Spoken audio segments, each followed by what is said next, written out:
I spent weeks trying to prove I existed. By the end, I barely left my apartment. I stopped going to work, stopped answering calls, stopped sleeping. Everywhere I went, people looked at me strangely now. Not frightened, confused, like they were trying to remember who I was. One morning I entered my office building, and security stopped me immediately, asked for identification. When I gave them my name, the guard frowned, then quietly said, "There's nobody here by that name." I remember laughing hysterically in the lobby, because at that point, what else was there to do? I went to my office anyway, or at least where I thought my office should have been. Different company, different employees. Nobody recognized me. My desk was gone, my photographs gone, every trace of me erased. That's when I called my lawyer again, demanded we meet immediately. We sat together in a crowded restaurant that evening, the exact same kind of place where all of this began.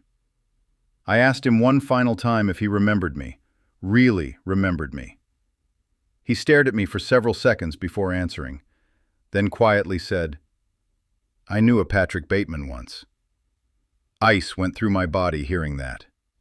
"What does that mean?" I asked. The lawyer leaned closer, and for the first time since I'd met him, he looked genuinely uncomfortable. Then he whispered, "Patrick Bateman killed himself 3 years ago."